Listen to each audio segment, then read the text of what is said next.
ПСТ.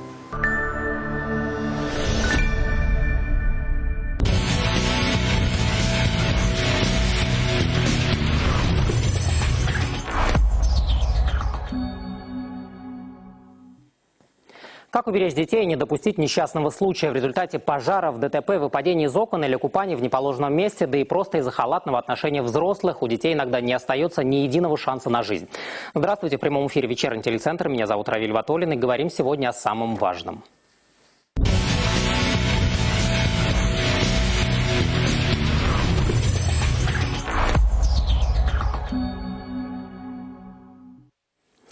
Итак, как бы ни было грустно, но в информационной повестке так или иначе иногда появляются сообщения о гибели детей. Вот как этого не допустить? Иногда могут помочь и простые советы. Вы также можете присоединиться к нашему разговору. Мы работаем, напоминаю, в прямом эфире. Телефон студии 2 925 985, код Уфы 8347. Ну и объявляем наше традиционное интерактивное голосование. Сегодня оно звучит так. Инструктируете ли вы своих детей на случай пожара? Да или нет? Отвечайте в конце, обязательно подведем итоги. Но я представлю гостей нашей студии. Итак, у нас сегодня в гостях Эдуард Идрисов, заместитель начальника Главного управления МЧС России по Республике Башкортостан, Кирилл Первов, первый заместитель председателя Госкомитета Республики Башкортостан по чрезвычайным ситуациям, Евгений Котриков, заведующий нейрохирургическим отделением городской клинической больницы номер 17 Уфы, Ленар Зинуров, старший госинспектор отдела пропаганды и безопасности дорожного движения Управления ГИБДД МВД по Республике Башкортостан, Александр Григорьев, начальник поисково-спасательного отряда Управления гражданской защиты Уфы, и Лера Хабибуллина, ведущий специалист-эксперт Министерства образования Республики Башкортостан. Вечер добрый вам. Но для начала беседы хотелось бы напомнить, что трагический случай, который произошел 7 мая в Давлекановском районе, там в результате пожара погибла мать с 2 детьми. 6-летняя девочка и 10-летний мальчик. Матери было всего 30 лет. Пожар произошел ночью. Сейчас рассматриваются несколько версий, идет следствие. Почему произошел пожар, среди которых высказывают мнение, что есть и неисправность электропроводки. Другие считают, что это поджог. Но здесь следствие идет, поэтому комментировать вряд ли мы сейчас сможем. Но тем не менее, Эдуард Миневалевич, если говорить в принципе про пожары и если смотреть в разрезе детской смертности, да, когда погибают в пожарах дети, кто больше виноват? Все-таки это халатность взрослых, да, когда не досмотрели, может быть, распивали спиртные напитки, или же это все-таки там, более какие-то серьезные причины кроются? Я вначале приведу несколько цифр, и отсюда будет виден, кто виноват в принципе. Да. На сегодняшний день у нас в этом году в республике произошло 5 пожаров. Причинами 4 пожаров с гибелью детей послужило нарушение правил устройства и эксплуатации электрооборудования. Мы говорим 5 пожаров, где пострадали дети. Да, где погибло 7 детей. Да, из них 4 пожара с гибелью 5 детей. Да, там нарушение правил эксплуатации электрооборудования. Это раз. Следующий анализ за 5 лет гибели детей показывает, что из 63 детей, которые погибли у нас при пожарах за 5 лет, основными 3 причинами является это нарушение правил эксплуатации и устройства электрооборудования, это 52%.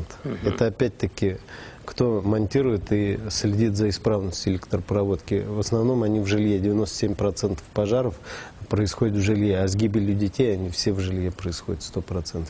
И 48% это неосторожное обращение с огнем. В том числе из них более 50% это неосторожное обращение с огнем взрослых. То есть, если поделить, то все-таки в большинстве взрослые. Но если говорить про электропроводку, 52%... В большинстве, я считаю, в 98% случаев гибели детей на пожарах это вина взрослых. Даже если ребенок балуется спичками, его не научили вести себя взрослые или не смогли проконтролировать в какой-то из моментов. Но при этом мы знаем, что инспекторы пожарного надзора достаточно активно профилактируют, ходят, осматривают проводку, выписывают соответствующие предписания. Но здесь тоже говорить, если выявляются эти так скажем, неполадки с электропроводкой, да, видим, что она там порой уже и подплавилась, там, да, где-то вообще просто она там на ладан дышит. Но то есть взрослые в принципе прислушиваются к этим предписаниям или зачастую говорят, ладно, инспектор ушел, и, соответственно, до следующего прихода. Еще одну цифру приведу. 90% погибших у нас на пожарах вообще, то есть взрослых и детей, да, в целом, анализ показывает, что в период до года, до их гибели, с ними были проведены профилактические мероприятия профилактическими группами. У нас в Республике Башкортостан на сегодняшний день 868 профилактических групп. Это в основном направление это возглавляет органы местного самоуправления. В состав входит и государственный пожарный надзор, и сотрудники комитета по ЧС, а также полиции, электрики, печники и так далее. Вот ими профилактика проводится, но несмотря на то, что им указываются на все эти мероприятия, люди не реагируют. Ну, вот сейчас, если взять вот эту вот аномальную жару, которая у нас в республике установилась, и при этом в гидромедцентре говорят о том, что она продлится еще несколько дней, то тоже насколько вот здесь повышается риск возникновения пожаров, ну и, соответственно, как-то тоже отрабатывают, в принципе, граждане вот с точки зрения безопасности вот такие аномальные периоды? Отрабатывают решение правительства Республики Башкортостан. С 30 апреля у нас введен особый противопожарный режим, где запрещается разжигать костры, разведение и других видов огня. И тем самым мы пытаемся добиться и довести до людей, что нельзя разжигать костры и так далее. На сегодняшний день у нас из-за разведения костров и горения сухой травянистой растительности более 2500 пожаров произошло, из 5, почти 50%. И все эти пожары имеют место в период с 5 апреля. Первые пожары у нас начались. Но при этом мы всегда знаем, что у каждого пожара в любом случае есть виновный, да, так скажем, имя, фамилия, отчество, как все-таки говорят, да. Но вот здесь вот удается вот виновников находить и, так скажем, ну, штрафовать, привлекать к ответственности. Да, проводим. На сегодняшний день более 1500 составлено протоколов о привлечении к административной ответственности виновных лиц, в том числе 770 с лишним протоколов это органами государственного пожарного надзора, а остальными органами полиции и органами местного самоуправления. Составляются протоколы за разжигание костров, разведение. Хотел бы обратиться к жителям, что на сегодняшний день у нас вот большое количество пожаров из-за горения сухой травянистой растительности. Во всем это виноваты люди. И есть случаи, 13 случаев, где у нас огонь перешел с сухой травянистой растительности на строение. Понятно. Ну, вот давайте слово Кириллу Сергеевичу тоже дадим. Вот здесь вот, в принципе, если говорить по работе, по предотвращению пожаров, Госкомитет по ЧС у нас проводит работу по установке и выдаче пожарных извещателей. Вот здесь вот насколько эта работа тоже хорошо установлена. Помню, что председатель Госкомитета говорил о том, что у нас 60, по-моему, процентов, да, выдачи уже этих самых пожарных извещателей. Но вот насколько доводится и реально помогают ли, есть ли случаи, когда пожарные извещатели спасают жизни у нас? Да, эту работу мы уже проводим с 2016 года. Совместно с главным управлением мы постоянно проводим анализ именно причин пожара, да, определяем конкретные причины и, скажем так, целевую аудиторию, да, и определяемся с конкретными мерами. Вот одна из таких мер, это была как раз установка автономных пожарных извещателей. В 2016 году мы как пилотный проект сначала сделали 2000 извещателей, установили. Это в первую очередь были семьи, находящиеся в социально опасном положении. Когда мы увидели эффективность этой деятельности, мы ежегодно стали увеличивать как и категории, так и количество извещателей. Данная работа в 2016 году на федеральном уровне также была высоко оценена, и наша практика была признана одной из лучших именно вот по обеспечению безопасности и рекомендована другим регионам.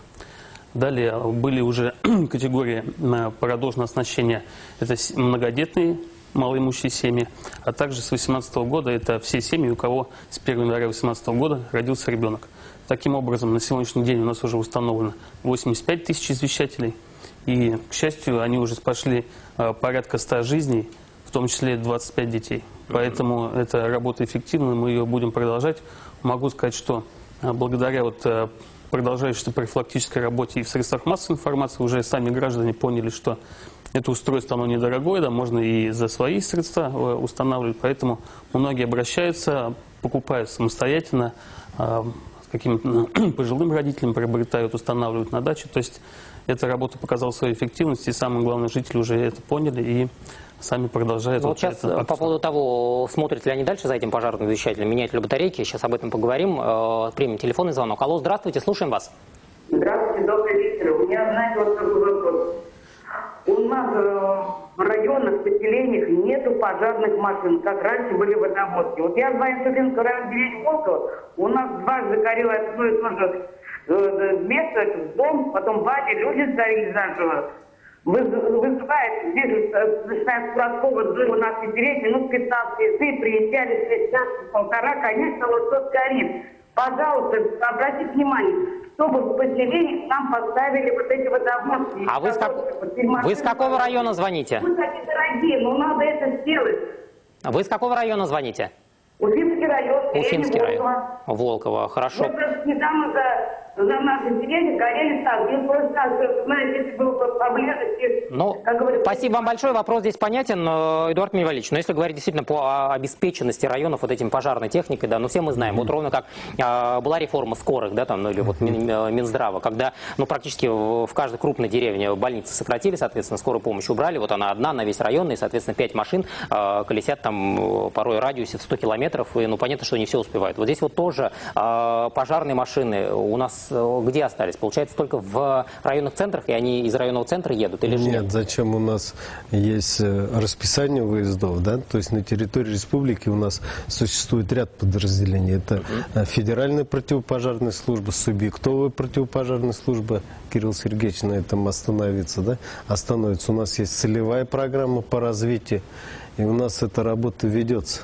Ну, если говорить по обеспеченности, да. Вот сегодня машин пожарных хватает или нет, когда действительно люди звонят и говорят, ну вот, ну не хватает. Ну и реально мы же понимаем, что вот раньше действительно практически в каждой деревне, у каждого колхоза было 1-2 машины, и они вот в случае чего выезжали. Но вот сейчас каким образом дела обстоят? Я здесь, наверное, добавлю, да, могу сказать, что у нас в республике целевая программа принята, вот о чем Эдуард Минвалевич сказал.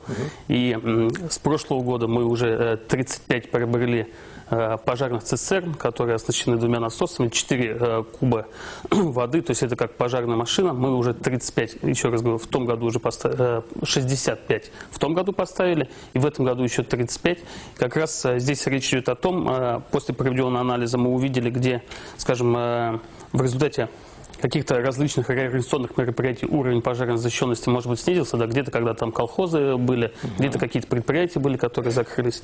И вот эти именно прицепные пожарные цистерны поставляются именно туда, где мы видим, что недостаточно техники, которые там присутствуют. Это первый момент. Второй момент. В том числе и создаются и целые новые профессиональные пожарные подразделения. Это подразделения противопожарной службы Республики Башкортостан. Не так давно вот в рамках столетия республики было открыто подразделение новой пожарной части в селе Тимясово, то есть полностью было построено депо, оснащено техникой, личным составом.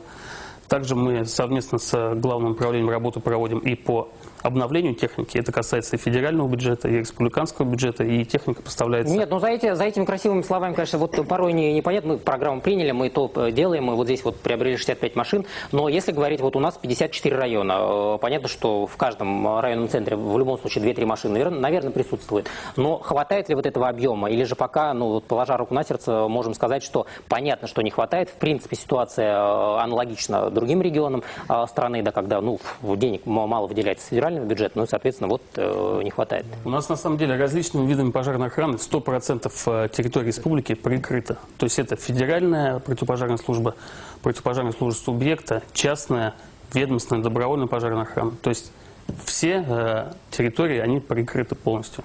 Вопрос о том, что, да, действительно, мы видим, что технику нужно обновлять, ее модернизировать, и эту работу мы проводим. Я думаю, что в России, в принципе, такого опыта нет. Мы за 2 года 100 единиц пожарной прицепной техники, конкретно это в сельские муниципальные районы, в том числе и Уфимский район, такое прицепное устройство тоже будет поставлено. Ну, здесь жителям надо сказать, потому что, видите, иногда власти считают, что вот где-то чего-то хватает. Если вы считаете, что не хватает и что трудно, то в любом случае сигнализируйте, но, по крайней мере, будут тоже какие-то приняты решения и, может быть, закуплены автомобили. Федеральным законодательством установлено время прибытия пожарных подразделений. Это не скорость движения автомобиля, а именно дислокация пожарных частей. Вот о чем пока мы вот эти временные рамки, да, я не знаю, там, если на пожар мы должны прибыть там, в течение 10-15 минут. 10 минут в городах.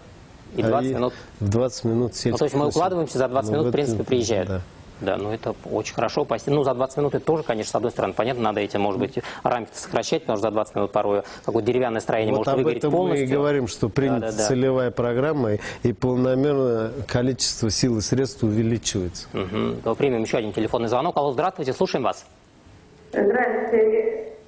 Это город Агентель, звонит Сафарова Фарида Анваровна.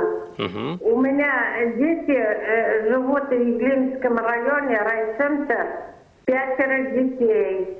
Адрес Олимпийские 30, дробь 3. 5 детей, вот они не могут, никак не могут получать это вот пожароповещатель, что ли, как их называют? Ну, пожарный извещатель, да. Ну, вы телефон свой обязательно оставьте, контакты редакторам, да. Вот сейчас мы как раз-таки, Кирилл Сергеевич, вот если люди понимают, да, что есть право на получение, но где его получить, этот сам пожарный извещатель? Ну, во-первых, по этому конкретному случаю мы обязательно свяжемся, и там он будет установлен в первый момент. Второе, несколько способов есть. Первое, это можно оставить заявку на сайте Госкомитета по чрезвычайной ситуации. Второе, можно обратиться в администрацию муниципального района. Третье, оставить заявку в органах ЗАГС. И с этого года сейчас у нас запускается новый механизм. В скором времени уже можно будет получать непосредственно при рождении ребенка в роддоме вместе с набором.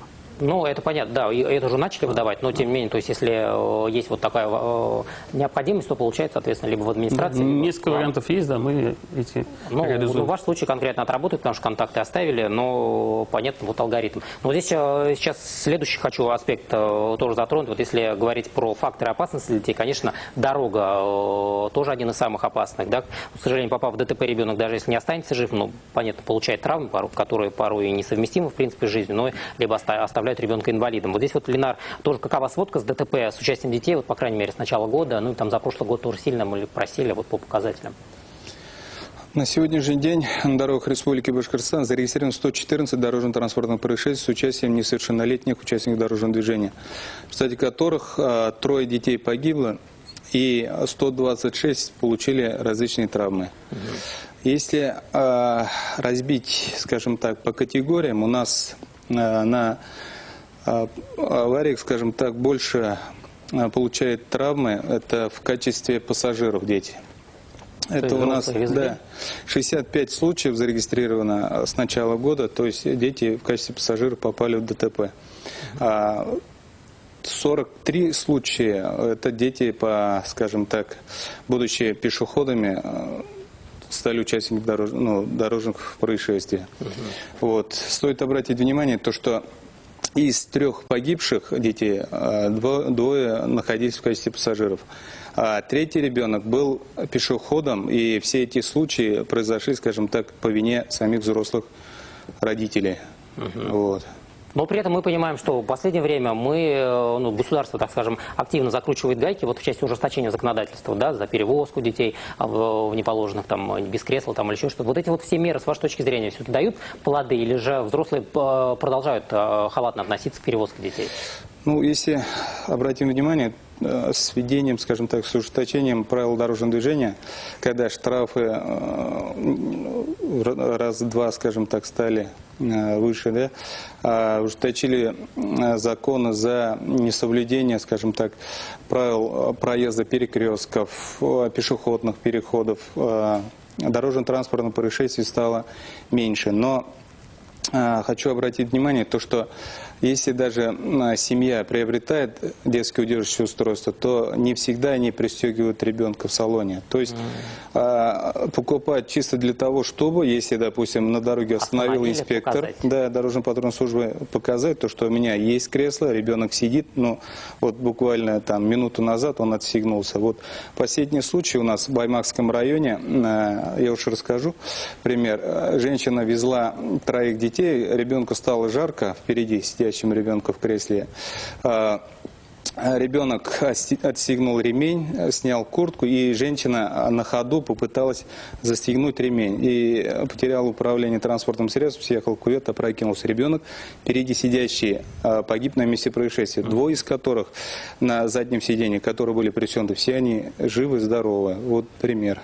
Но это вот как ходит же вот анекдот, знаете, в Европе пристегивается исключительно для безопасности, ремнем безопасности, а у нас исключительно для сотрудников ГИБДД, да, для того, чтобы не оштрафовали. Ну, вот совершенно разный подход, и он, к сожалению, из года в год у нас, к сожалению, видимо, никак не искоренится. Но вот здесь, Лера Дмитриевна, тогда к вам тоже вопрос, вот если говорить по детскому травматизму и ДТП, да, огромное количество автобусов у нас детских, да, вот здесь вот тоже удается ли соблюдать все правила перевозки детей, или же, ну вот, все-таки есть порой порой старые модели, да, где, может быть, нет ремней безопасности или еще что-то подобное? Дело в том, что у нас автопарк сейчас осуществляет перевозку детей 98,8%. То есть практически все дети уже охвачены подвозом. А автобусы, естественно, обновляются согласно законодательству. Все они оснащены системой ГЛОНАСС и тахографами. А буквально вот в 2018 году Министерством образования Республики Башкортостан приобретены 54 школьных автобуса, а на 2019 год предусмотрено на это около 100 миллионов рублей. В любом случае все вопросы по перевозке детей у нас соблюдаются законодательно, они у нас осуществляются совместно с сотрудниками ГИБДД. Если же где-то кто-то у нас порой нарушает эти правила, то мы, соответственно, также принимаем меры, и вместе со штрафами ответственные работники получают также административные взыскания. Ну, я здесь, Ленар, к тому, что вот действительно соблюдают все необходимые требования, потому что были случаи, да, когда школьные автобусы попадали в различные ДТП, там даже со смертельным исходом, но не у нас в республике, да, но тем не менее у нас тоже были случаи, когда ДТП фиксировались. Но вот с вашей точки зрения, насколько школьный автобус хорошо оборудован сегодня? В последнее время, на самом деле, школьные автобусы, они хорошо оснащены, скажем так, ремнями безопасности, потому что каждый новый учебный год, в преддверии нового учебного года, сотрудник госавтоинспекции в составе комиссии от Министерства образования в районах участвуют приемки, скажем так, процедур приемки школ, да, и каждый автобус в рамках вот этих процедур, скажем так, проверяется, начиная с самого водителя. Имеет этот водитель штраф или не имеет, попадал ли он летом во время, когда находился в отпуске, может, в нетрезвом состоянии попался, скажем так. Сейчас же каждый водитель не всегда бежит в первую очередь сдавать водительское удостоверение, может у себя оставить. Поэтому были случаи, когда вот выявлялись водители, которые неоднократно грубо допускали грубые нарушения правил дорожного движения. Соответственно, это все аккумулируется, собирается и направляется в Министерство образования. Соответственно, они потом уже решают. Но в целом, по динамике, если говорить, претензий к образовательным учреждениям, которые осуществляют перевозку детей, к ним все меньше становится или же? Меньше. Меньше. Ну вот хоть здесь, что называется. Евгений Борисович, ну тогда к вам вопрос тоже, да, потому что если мы говорим о различных несчастных случаях, да, в любом случае расхлебывать это все медикам исключительно, да, вот, и приводить в жизнь, и все-таки ставить на ноги детей. Вот здесь вот тоже какие наиболее распространенные случаи травмирования детей, вот если говорить о летнем периоде, да, вот здесь вот тоже родителей немножко предупредить, где же наиболее вот такие места бывают, где дети получают травмы, и что с ними делать, с этими травмами? С наступлением летнего периода, вот эти аномальные жары сейчас, очень опасно бывает так, что дети падают в москитные сетки на окна. Взрослые открывают окна, потому что квартира жарко. Москитная сетка, маленький ребенок, ну, как обычно, до 3-4 лет может залезть на подоконник и не представляешь, что такое москитная сетка, он думает, что это какое-то такое серьезное препятствие. Евгений Борисович, вот мне подсказывают, что есть небольшая проблема со звуком у вас. Сейчас микрофон заменят, но вот здесь вот тогда давайте пока, Александр Владимирович, к вам тоже слово. Вот если говорить, в принципе, по различным вот таким вот ситуациям несчастным, да, случаям, то вот если брать там ДТП или пожар, ну такие, знаете, простые советы спасателей, да, чтобы люди понимали, что же делать. Там, вот если родители понимают, что есть какое-то возгорание в доме, что нужно в первую очередь делать, чего не нужно делать? То есть можно все беды поделить на две части, да, то есть в каких случаях стоит проводить занятия. То есть берем дом, берем улицу. То есть в какие неприятные ситуации могут попасть дети дома. Это пожарная безопасность, электробезопасность, это, вот как мои коллеги сказали, да, это москитные сетки, это чужие люди, кто приходит. То есть все родители должны, то есть понятно, они не должны оставлять маленьких детей дома от них, но бывает так, да, что они оставляют, приходится им куда-то уходить, убегать на некоторое время. Но даже бывает достаточно там 1-2 минут, чтобы случилась какая-то беда. И вот, чтобы такой неприятных случаев не случалось, надо, чтобы родители рассказывали, и мы, спасатели, проводим и стрим-уроки, и выездные занятия в садики, в школы, в разнообразные учебные заведения, рассказываем, как себя вести. То есть по пожарной безопасности. Это понятно, что детей нельзя закрывать, потому что когда случай пожара возникает, им деваться некуда, выйти они не могут. То есть если это возникает, какой-то пожар, есть возможность сразу покинуть помещение и сообщить взрослым, да, и либо родителям, либо по телефону 01 и 112, это общий телефон. По электробезопасности, если есть маленькие дети, не стоит сувать там, ну, любят они, все дети у нас обучаются тактильно, то есть руками. Соответственно, надо закрыть заглушками все эти розетки, убрать такие опасные вещества, скопления розеток, то есть это где много, ну, так называемые пилоты, да, куда навтыкают. Ну, переноски, да. Да, то есть могут возникнуть перегруз сети и опять возникает пожар. По москитным сеткам, как коллега говорил уже, то есть маленькие дети, по статистике где-то от 1,5 до 7-8 лет, то есть выпадают из окон. Такие случаи бывают. Это вот с наступлением аномальной жары, когда окна открывают. Опять же, родители ставят детей на окошке, смотрят в своем присутствии, потом отходят. Либо дети привыкли, что мама, папа поставили, значит можно. Стоит отвернуться буквально на секунду, на две, ребенок опирается на москитную сетку и падает. То есть надо, соответственно, если вы оставляете ребенка в комнате, значит надо окошко либо закрыть, либо поставить на проветривание, чтобы ребенок не смог сам открыть. То есть если есть ребенок лазит, видит, что он может попытаться открыть, либо снять ручку, либо поставить замок, то есть, ну, позволяют такие ситуации. Ну и крайне это, когда посторонние люди могут попасть в квартиру, да? То есть объяснить детям, что нельзя открывать никому дверь, если кто-то настойчиво там стучится, звонит вам, соответственно, надо, чтобы они позвонили родителям, позвонили сотрудникам полиции, вызвали.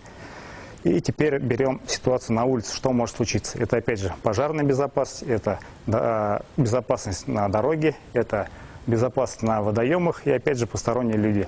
То есть пожарная безопасность, наступление пожароопасного периода. Видите, сейчас буквально там одной спички хватит кинуть, чтобы возник пожар. А в такую жару это очень опасно. То есть, соответственно, объяснить детям, что нельзя баловаться с огнем. Что делать, если там увидели вдруг, объяснить их действия, чтобы они позвонили куда надо. Далее, по безопасности дорожного движения. Во дворах все автолюбители, ну, многие, да, то есть и здесь присутствующие, во дворах ездят, дети выбегают с подъезда, выбегают с площадки промеж машин, они на дорогу не смотрят. Соответственно, чтобы таких неприятностей не было, опять же, объяснить своим детям, что даже находясь во дворе, не стоит бегать по проезжей части, потому что вы выскочили, водителю должна быть хорошая реакция, надо время, чтобы остановиться ему. Ну, соответственно, на дороге, если у вас велосипед, пересекайте проезжую часть, надо спуститься с велосипеда, пройти пешком проезжую часть, потом сесть и дальше ехать. Далее, безопасность на водных объектах. Дети вообще одни не должны посещать водный объект, потому что это опасно. То есть они все опасно не воспринимают, пошли купаться, бывают такие случаи, утонули. И бывают такие случаи, что дети, которые находятся рядом, просто-напросто они пугаются, убегают, никому ничего не говорят. То есть никто об этом случае не знает. То есть объясните им, что одним ходить нельзя. То есть вот сейчас взять, да, жаркая погода стоит, там 30 градусов, все на водоемах сидят. Паводковый период еще не закончился, вода высокая, вода холодная, 8 градусов буквально. Вода грязная и течение, соответственно, сильное. Зашли, вас подхватило течение, унесло. Да, порой ветки просто там проносят и, соответственно, не сможете.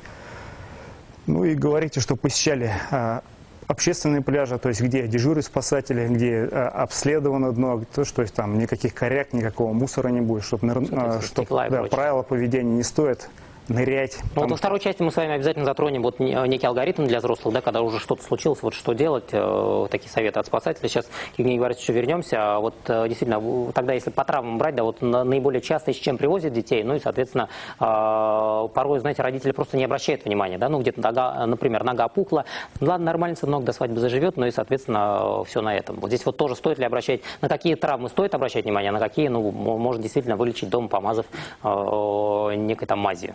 Ну, вообще нужно обращать внимание на все травмы, на любую травму у ребенка, потому что под вот этим прикрытием какого-то отека небольшого может быть и перелом. У маленьких детей бывают переломы поднадкочечные по типу зеленой веточки, да, которые могут быть без смещения, но в последующем могут вызывать осложнения и могут нарастать смещение и так далее. Поэтому если появилась какая-то припухлость у ребенка на руке, на ноге после падения, нужно обратиться в травмпункт, У нас в городе таких травмпунктов много, поэтому обращайтесь в травмпункт, и дальше уже врач осматривает, если нужно, делает рентгенографию поврежденного участка и выясняет диагноз и оказывает необходимую помощь.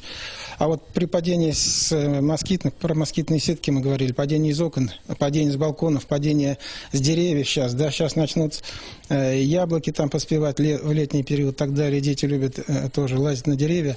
При падении получают серьезные травмы, особенно с высоты, с балконов. Это сочетные травмы, это могут быть травмы черепно-мозговая, может быть травма позвоночника, может быть переломы конечностей, переломы таза, разрывы печени, разрывы селезенки. То есть это очень тяжелые травмы, падение с высоты. Это наиболее... А если вот в принципе взять основные виды там травм, да, которые действительно представляют опасность для здоровья ребенка и которые родители точно должны знать. Вот если там поделить, вот их сколько, вот какие это виды травм? Вот с высоты упал, это понятно. Значит, еще? Это бытовые травмы, да, те, что в быту дома происходят. То есть маленького ребенка, допустим, до года родители оставляют на диване или на кровати, пошла на кухню что-то там взять, пеленку, ребенок упал, перелом черепа, пожалуйста. То есть иногда и гематома бывает внутримозговая. Ну, как спасатели говорили, вот если есть травмирование электрическим током, то там передернет, и родители думают, ну, вроде жив, все нормально, значит, все оставили. В больницу везем все-таки? Обязательно нужно обратиться к врачу, обязательно к специалисту, в травмпункте обязательно нужно показаться. Потом бытовые травмы. Могут быть дома многоярусные кровати, да, двухъярусные кровати. Вот маленькие дети забираются на второй ярус, опять же, родители не смотрят за этим, падают со второго яруса, и также могут получить черепно-мозговую травму, сочетную, перелом бедра и так далее, серьезные травмы. Поэтому нужно очень внимательно к этому относиться. А вообще я бы не рекомендовал вот эти двухъярусные кровати, потому что это очень опасно. Буквально через день к нам поступают такие дети с серьезными травмами. Дальше, после бытовых идут уличные травмы, это падение вот с деревьев, я говорил, да, на улице, детские площадки сейчас в летний период. Там есть, значит, турники, есть качели. Вот эти качели раскачиваются. Один ребенок раскачивается постарше, младший, трехлетний, подошел, бабушка там с кем-то разговаривает, не заметила, качелями по голове и перелом черепа вдавленный там с разных... Если от жесткой сцепки мы ушли, но при этом, соответственно, обычные детские шалостей здесь все равно не исключили. Да, дети не контролируют, маленькие, тем более, он проходит мимо, он не смотрит, там качели, не качели. Сейчас мне подсказывает, Евгений Борисович, я уж прошу прощения, прервемся на небольшую рекламу, после этого обязательно продолжим, поговорим о том, что же нужно делать в случае получения травм. Не переключайтесь, дальше будет интереснее, небольшая реклама.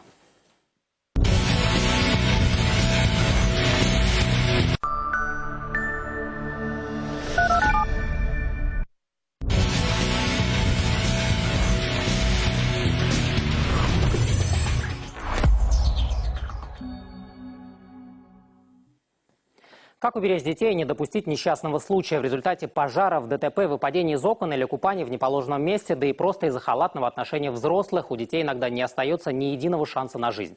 Здравствуйте, в прямом эфире «Вечерний телецентр». Меня зовут Равиль Ватолин, и говорим сегодня о самом важном.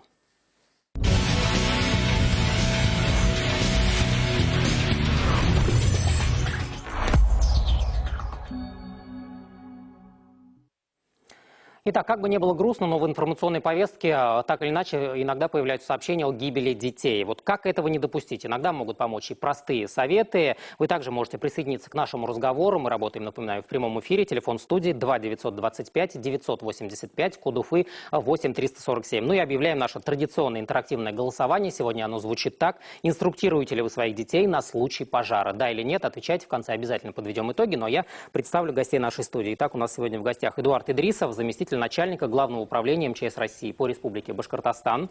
Кирилл Первов, первый заместитель председателя Госкомитета Республики Башкортостан по чрезвычайным ситуациям. Евгений Котриков, заведующий нейрохирургическим отделением городской клинической больницы номер 17 Уфы. Ленар Зинуров, старший госинспектор отдела пропаганды и безопасности дорожного движения Управления ГИБДД МВД по Республике Башкортостан. Александр Григорьев, начальник поисково-спасательного отряда Управления гражданской защиты Уфы. И Лера Хабибуллина, ведущий специалист-эксперт Министерства образования Республики Республики Башкортостан. Вечер добрый вам. Ну, для начала беседы хотелось бы напомнить, что трагический случай, который произошел 7 мая в Давлекановском районе, там в результате пожара погибла мать с 2 детьми. 6-летняя девочка и 10-летний мальчик. Матери было всего 30 лет.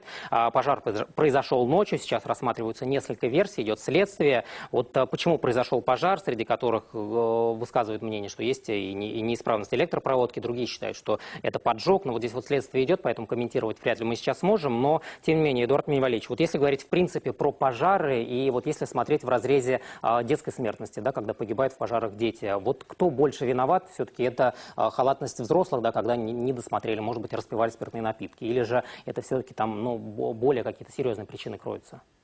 Я вначале приведу несколько цифр, и отсюда будет виден, кто виноват в принципе. Да? На сегодняшний день у нас в этом году в республике произошло 5 пожаров.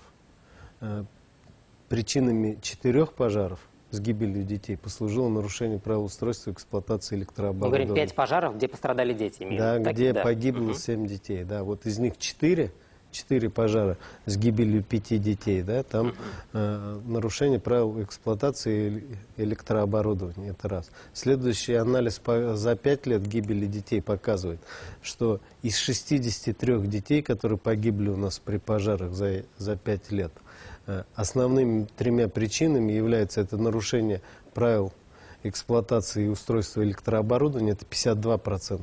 Это опять-таки кто монтирует и следит за исправностью электропроводки. В основном они в жилье, 97% пожаров происходит в жилье, а с гибелью детей они все в жилье происходят 100%.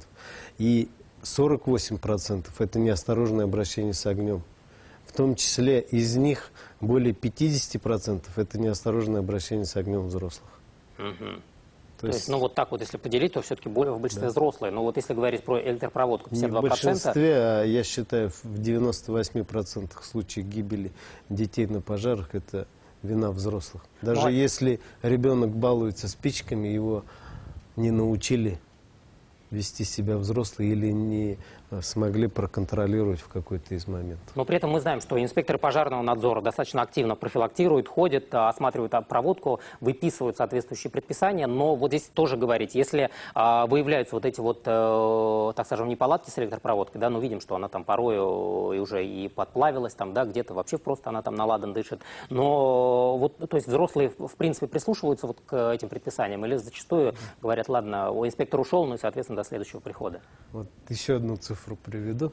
90% погибших у нас на пожарах вообще, то есть взрослых и детей, да, в целом, анализ показывает, что в период до года, до их гибели, с ними были проведены профилактические мероприятия, профилактическими группами. У нас в Республике Башкортостан на сегодняшний день 868 профилактических групп. Это в основном направление это возглавляет органы местного самоуправления. В состав входит и государственный пожарный надзор, и сотрудники комитета по ЧС, а также полиции, электрики, печники и так далее. Ими профилактика проводится, но несмотря на то, что им указываются на все эти мероприятия, люди не реагируют. Сейчас, если взять эту аномальную жару, которая у нас в республике установилась, и при этом в гидромедцентре говорят о том, что она продлится еще несколько дней, то тоже насколько здесь повышается риск возникновения пожаров, и, соответственно, как-то тоже отрабатывают, в принципе, граждане с точки зрения безопасности такие аномальные периоды? Отрабатывают решение правительства Республики Башкортостан. С 30 апреля у нас введен особый противопожарный режим, где запрещается разжигать костры, разведение и других видов огня. И тем самым мы пытаемся добиться и довести до людей, что нельзя разжигать костры и так далее. На сегодняшний день у нас из-за разведения костров и горения сухой травянистой растительности более 2500 пожаров произошло, из 5, почти 50%. И все эти пожары имеют место в период с 5 апреля. Первые пожары у нас начались. При этом мы всегда знаем, что у каждого пожара в любом случае есть виновный, да, так скажем, имя, фамилия, отчество, как все-таки говорят, да. Но здесь удается виновников находить и, так скажем, штрафовать, привлекать к ответственности. Да, проводим. На сегодняшний день более 1500 составлено протоколов о привлечении к административной ответственности виновных лиц, в том числе 700 70 с лишним протоколов это органами государственного пожарного надзора, а остальными органами полиции и органами местного самоуправления. Составляются протоколы за разжигание костров, разведение. Хотел бы обратиться к жителям, что на сегодняшний день у нас вот большое количество пожаров из-за горения сухой травянистой растительности. Во всем это виноваты люди. И есть случаи, 13 случаев, где у нас огонь перешел с сухой травянистой растительности на строение. Понятно. Ну, вот давайте слово Кириллу Сергеевичу тоже дадим. Вот здесь вот, в принципе, если говорить по работе по предотвращению пожаров, Госкомитет по ЧС у нас проводит работу по установке и выдаче пожарных извещателей. Вот здесь вот насколько эта работа тоже хорошо установлена. Помню, что председатель Госкомитета говорил о том, что у нас 60, по-моему, процентов, да, выдачи уже этих самых пожарных извещателей. Но вот насколько доводится и реально помогают ли, есть ли случаи, когда пожарные извещатели спасают жизни у нас? Да, эту работу мы уже проводим с 2016 года. Совместно с Главным управлением мы постоянно проводим анализ именно причин пожара, да, определяем конкретные причины и, скажем так, целевую аудиторию, да, и определяемся с конкретными мерами. Вот одна из таких мер, это была как раз установка автономных пожарных извещателей. В 2016 году мы как пилотный проект сначала сделали 2000 извещателей, установили. Это в первую очередь были семьи, находящиеся в социально опасном положении. Когда мы увидели эффективность этой деятельности, мы ежегодно стали увеличивать как и категории, так и количество извещателей. Данная работа в 2016 году на федеральном уровне также была высоко оценена, и наша практика была признана одной из лучших именно вот по обеспечению безопасности и рекомендована другим регионам. Далее были уже категории продолженного оснащения. Это многодетные малоимущие семьи, а также с 2018 года это все семьи, у кого с 1 января 2018 года родился ребенок. Таким образом, на сегодняшний день у нас уже установлено 85 тысяч извещателей, и, к счастью, они уже спасли порядка 100 жизней, в том числе 25 детей. Поэтому эта работа эффективна, мы ее будем продолжать. Могу сказать, что благодаря вот продолжающейся профилактической работе и в средствах массовой информации уже сами граждане поняли, что это устройство, оно недорогое, да, можно и за свои средства устанавливать, поэтому многие обращаются, покупают самостоятельно, с каким-то пожилым родителям приобретают, устанавливают на даче. То есть эта работа показала свою эффективность, и самое главное, жители уже это поняли и сами продолжают. Вот сейчас по поводу того, смотрят ли они дальше за этим пожарным извещателем, меняют ли батарейки, сейчас об этом поговорим. Примем телефонный звонок. Алло, здравствуйте, слушаем вас. Здравствуйте, добрый вечер. У меня, знаете, вот такой вопрос. У нас в районах, поселениях нету пожарных машин, как раньше были водовозки. Вот я звоню в Сухинскую район деревню Волково, у нас дважды горело одно и то же место, дом, потом бани, люди сгорели заживо. Вызывает, здесь начинает с Кураткова до у нас пятереть, минут 15 часы, приезжали 6-1,5, конечно, вот все сгорит. Пожалуйста, обратите внимание, чтобы в поселениях нам поставили вот эти водовозки. А вы с какого района звоните? Пусть они дорогие, но надо это сделать. Вы с какого района звоните? Уфимский район. Уфимский район. Волково, хорошо. Мы просто недавно за наше селение горели сад. Я просто, знаете, если было поблизости... Ну, спасибо вам большое. Вопрос здесь понятен, Эдуард Минвалевич. Но если говорить действительно по обеспеченности районов вот этим пожарной техникой, да, ну все мы знаем, вот ровно как была реформа скорых, да, там, ну или вот Минздрава, когда, ну, практически в каждой крупной деревне больницы сократили, соответственно, скорую помощь убрали, вот она одна на весь район, и, соответственно, 5 машин колесят там порой в радиусе 100 километров, и, ну, понятно, что не все успевают. Вот здесь вот тоже пожарные машины у нас где остались? Получается, только в районных центрах, и они из районного центра едут? Или же нет, зачем? У нас есть расписание выездов, да? То есть на территории республики у нас существует ряд подразделений. Это федеральная противопожарная служба, субъектовая противопожарная служба.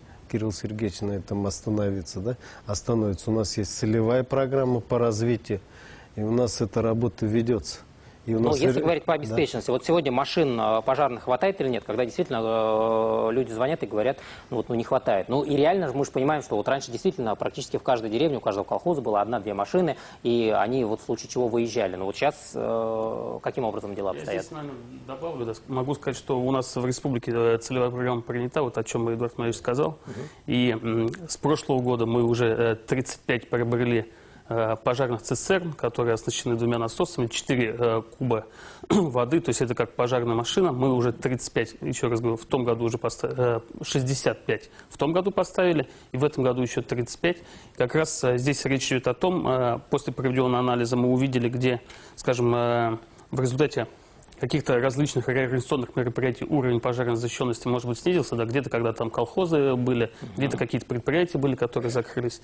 И вот эти именно прицепные пожарные цистерны поставляются именно туда, где мы видим, что недостаточно техники, которые там присутствуют. Это первый момент. Второй момент, в том числе и создаются и целые новые профессиональные пожарные подразделения. Это подразделение противопожарной службы Республики Башкортостан. Не так давно вот в рамках столетия республики было открыто подразделение новой пожарной части в селе Тимясово, то есть полностью было построено депо, оснащено техникой, личным составом. Также мы совместно с Главным управлением работы проводим и по обновлению техники. Это касается и федерального бюджета, и республиканского бюджета, и техника поставляется. Нет, но за этими красивыми словами, конечно, вот порой непонятно. Мы программу приняли, мы то делаем, мы вот здесь вот приобрели 65 машин. Но если говорить, вот у нас 54 района. Понятно, что в каждом районном центре в любом случае 2-3 машины, наверное, присутствует. Но хватает ли вот этого объема? Или же пока, ну, вот положа руку на сердце, можем сказать, что понятно, что не хватает. В принципе, ситуация аналогична другим регионам страны, да, когда, ну, денег мало выделяется федерального бюджета, ну, соответственно, вот не хватает. У нас, на самом деле, различными видами пожарной охраны 100% территории республики прикрыто. То есть это федеральная противопожарная служба субъекта, частная, ведомственная, добровольная пожарная охрана. То есть все территории, они прикрыты полностью.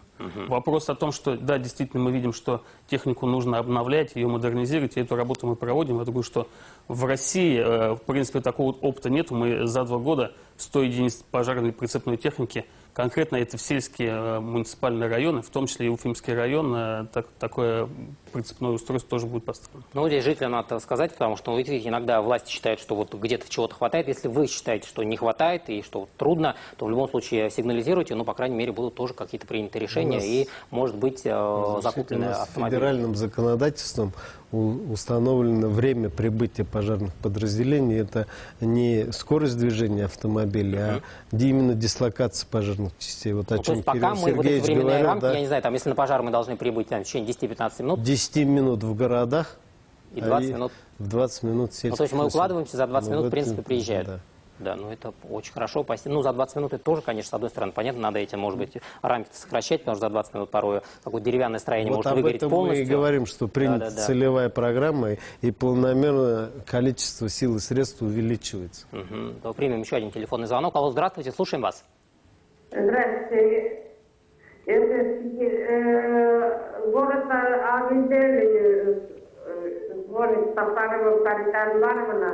У меня дети живут в Иглинском районе, райцентр, 5 детей. Адрес Олимпийские 30, дробь 3. 5 детей, вот они никак не могут получать это вот пожарооповещатель, что ли, как их называют. Ну, пожарный извещатель, да. Ну, вы телефон свой обязательно оставьте, контакты редакторам, да. Вот сейчас мы как раз-таки, Кирилл Сергеевич, вот если люди понимают, да, что есть право на получение, но где его получить, этот сам пожарный извещатель? Ну, во-первых, по этому конкретному случаю мы обязательно свяжемся, и там он будет установлен, первый момент. Второе, несколько способов есть. Первое, это можно оставить заявку на сайте Госкомитета по чрезвычайной ситуации.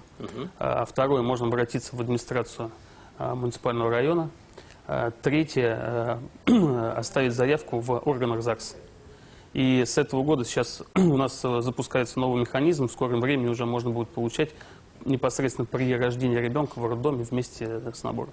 Ну, это понятно, да, и это уже начали выдавать, но тем не менее, то есть, если есть вот такая необходимость, то получается, соответственно, либо в администрации, либо... Несколько вариантов есть, да, мы эти реализуем. Ну, ваш случай конкретно отработает, потому что контакты оставили, но понятно, вот алгоритм. Но здесь сейчас следующий хочу аспект тоже затронуть. Вот если говорить про факторы опасности для детей, конечно, дорога тоже один из самых опасных, да. К сожалению, попав в ДТП, ребенок, даже если не останется жив, ну, понятно, получает травмы, которые порой и несовместимы, в принципе, с жизнью, но либо оставляют ребенка инвалидом. Вот здесь вот, Ленар, тоже какова сводка с ДТП, с участием детей, вот, по крайней мере, с начала года, ну и там за прошлый год тоже сильно мы просили вот по показателям.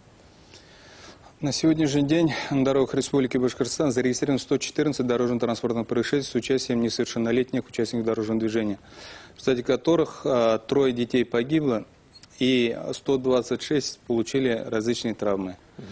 Если разбить, скажем так, по категориям, у нас на авариях, скажем так, больше получают травмы, это в качестве пассажиров дети.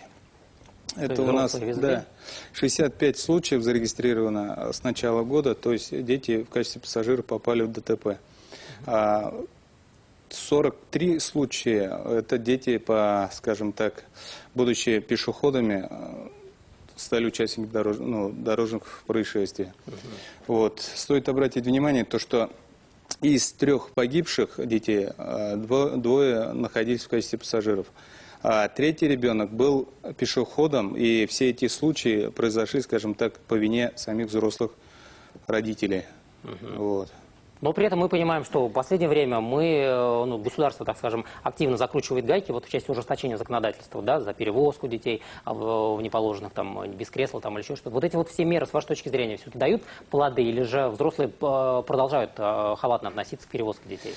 Ну, если обратим внимание, с введением, скажем так, с ужесточением правил дорожного движения, когда штрафы раз-два, скажем так, стали выше, да, ужесточили законы за несоблюдение, скажем так, правил проезда перекрестков, пешеходных переходов, дорожно-транспортных происшествий стало меньше. Но хочу обратить внимание, что если даже семья приобретает детское удерживающее устройство, то не всегда они пристегивают ребенка в салоне. То есть покупать чисто для того, чтобы, если, допустим, на дороге остановил инспектор, да, дорожно-патрульной службы, показать то, что у меня есть кресло, ребенок сидит, но вот буквально там минуту назад он отстегнулся. Вот последний случай у нас в Баймакском районе, я уж расскажу пример. Женщина везла 3 детей, ребенку стало жарко, впереди сидящему ребенку в кресле.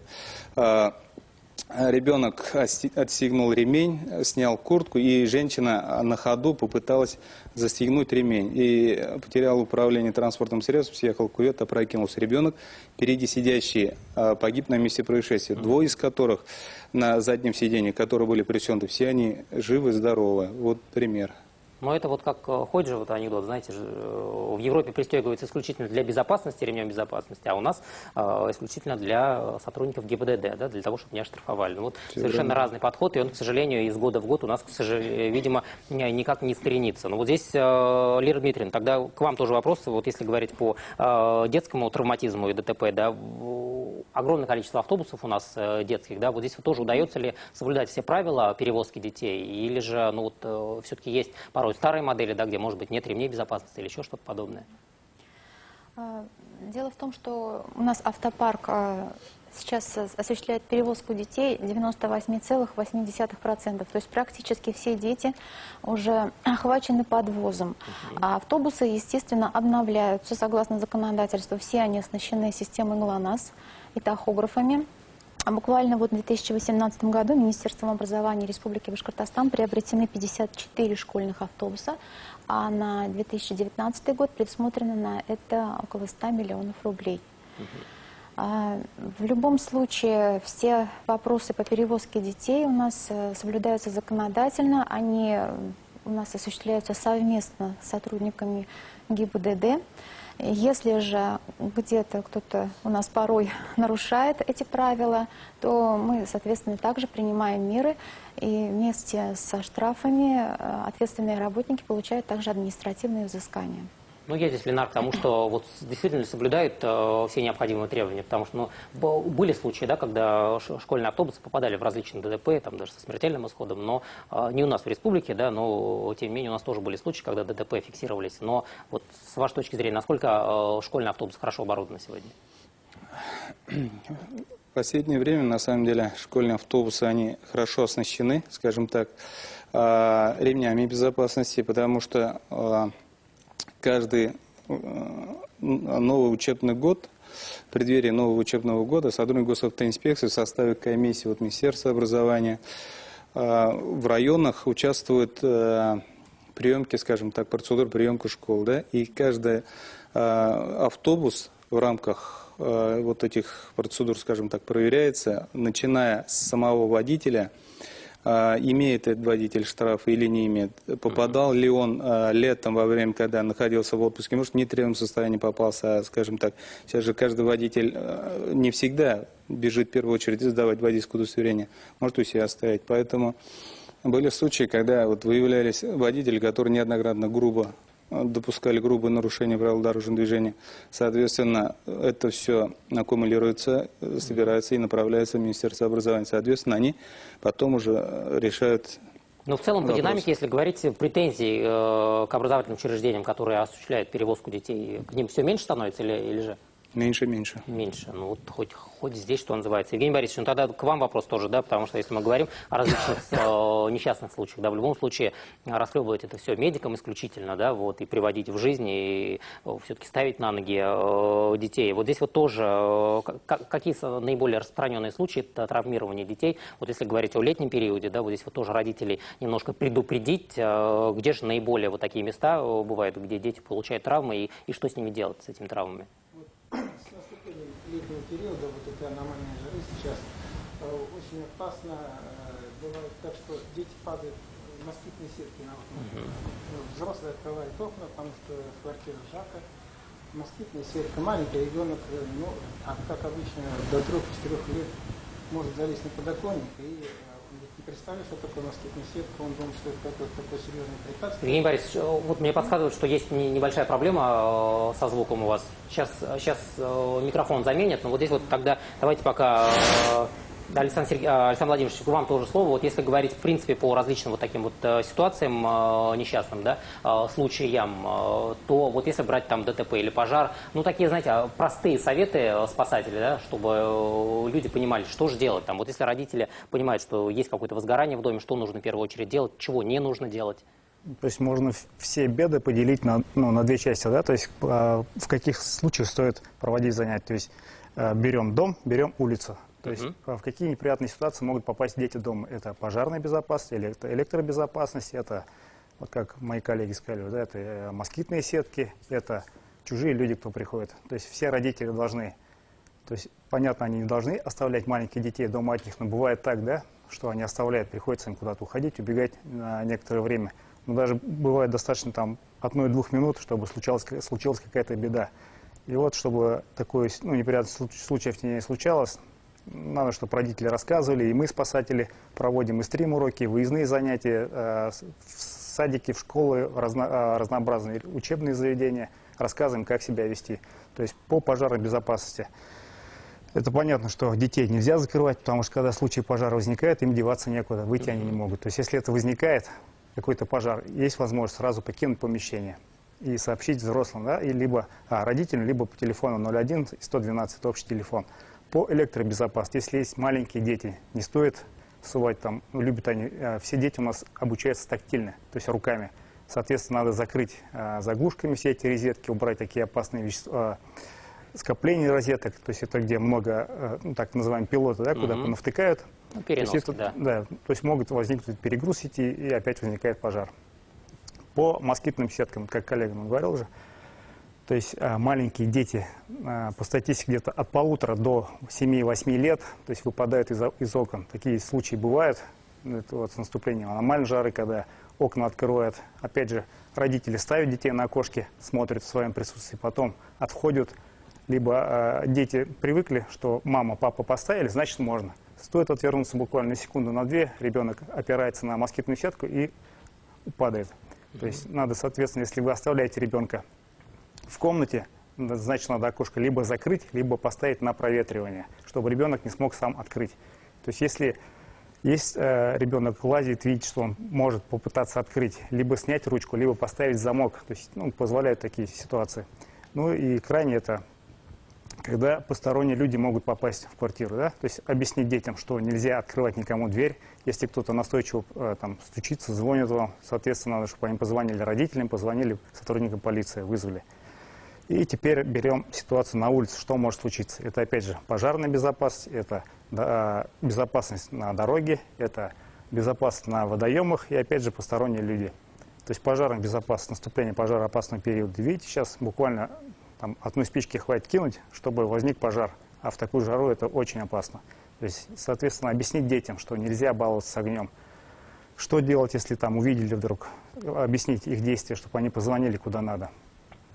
Далее, по безопасному дорожному движению. Во дворах все автолюбители, ну, многие, да, то есть и здесь присутствующие, во дворах ездят, дети выбегают с подъезда, выбегают с площадки промеж машин, они на дорогу не смотрят. Соответственно, чтобы таких неприятностей не было, опять же, объяснить своим детям, что даже находясь во дворе, не стоит бегать по проезжей части, потому что вы выскочили, водителю должна быть хорошая реакция, надо время, чтобы остановиться ему. Ну, соответственно, на дороге, если у вас велосипед, пересекайте проезжую часть, надо спуститься с велосипеда, пройти пешком проезжую часть, потом сесть и дальше ехать. Далее, безопасность на водных объектах. Дети вообще одни не должны посещать водный объект, потому что это опасно. То есть они все опасно не воспринимают, пошли купаться, бывают такие случаи, утонули. И бывают такие случаи, что дети, которые находятся рядом, просто-напросто они пугаются, убегают, никому ничего не говорят. То есть никто об этом случае не знает. То есть объясните им, что одним ходить нельзя. То есть вот сейчас взять, да, жаркая погода стоит, там 30 градусов, все на водоемах сидят. Паводковый период еще не закончился, вода высокая, вода холодная, 8 градусов буквально. Вода грязная и течение, соответственно, сильное. Зашли, вас подхватило течение, унесло. Да, порой ветки просто там да, проносят и, соответственно, не сможете. Ну и говорите, что посещали общественные пляжи, то есть где дежурят спасатели, где обследовано дно, что есть там никаких коряк, никакого мусора не будет, чтобы правила поведения не стоит нырять. Ну, вот во второй части мы с вами обязательно затронем вот некий алгоритм для взрослых, да, когда уже что-то случилось, вот что делать, такие советы от спасателя. Сейчас к Евгению Борисовичу вернемся. А вот действительно, тогда если по травмам брать, да, вот наиболее часто с чем привозят детей, ну и, соответственно, порой, знаете, родители просто не обращают внимания, да, ну где-то нога, например, нога опухла, ладно, нормально сынок до свадьбы заживет, но и, соответственно, все на этом. Вот здесь вот тоже стоит ли обращать, на какие травмы стоит обращать внимание, а на какие, ну, можно действительно вылечить дома, помазав некой там мазью. Ну, вообще нужно обращать внимание на все травмы, на любую травму у ребенка, потому что под вот этим прикрытием какого-то отека небольшого может быть и перелом. У маленьких детей бывают переломы поднадкочечные по типу зеленой веточки, да, которые могут быть без смещения, но в последующем могут вызывать осложнения и могут нарастать смещение и так далее. Поэтому если появилась какая-то припухлость у ребенка на руке, на ноге после падения, нужно обратиться в травмпункт.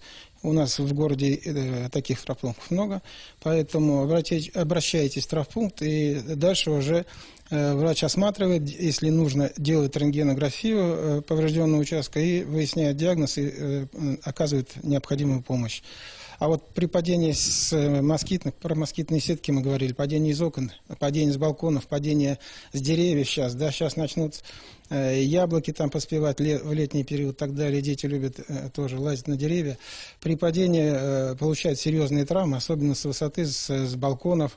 Это сочетные травмы, это могут быть травмы черепно-мозговая, может быть травма позвоночника, может быть переломы конечностей, переломы таза, разрывы печени, разрывы селезенки. То есть это очень тяжелые травмы, падение с высоты. Это наиболее... А если вот в принципе взять основные виды там травм, да, которые действительно представляют опасность для здоровья ребенка и которые родители точно должны знать. Вот если там поделить, вот их сколько, вот какие это виды травм? Вот с высоты упал, это понятно. Значит, еще? Это бытовые травмы, да, те, что в быту дома происходят. То есть маленького ребенка, допустим, до года родители оставляют на диване или на кровати, пошла на кухню что-то там взять, пеленку, ребенок упал, перелом черепа, пожалуйста. То есть иногда и гематома бывает внутримозговая. Ну, как спасатели говорили, вот если есть травмирование электрическим током, то там передернет, и родители думают, ну, вроде жив, все нормально, значит, все оставили.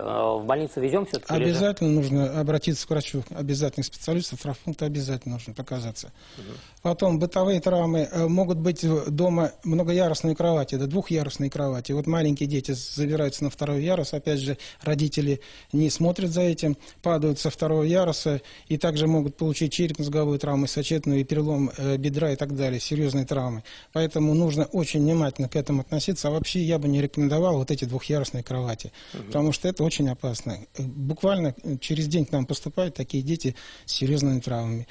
Дальше, после бытовых идут уличные травмы, это падение вот с деревьев, я говорил, да, на улице, детские площадки сейчас в летний период, там есть, значит, турники, есть качели. Вот эти качели раскачиваются. Один ребенок раскачивается постарше, младший, 3-летний, подошел, бабушка там с кем-то разговаривает, не заметила, качелями по голове и перелом черепа вдавленный там сразу. То есть, если от жесткой сцепки мы ушли, но при этом, соответственно, обычных детских шалостей здесь все равно не исключили. Да, дети не контролируют, маленькие тем более, он проходит мимо, он не смотрит там качели, не качели. Сейчас мне подсказывает, Евгений Борисович, я уж прошу прощения, прервемся на небольшую рекламу, после этого обязательно продолжим, поговорим о том, что же нужно делать в случае получения травм.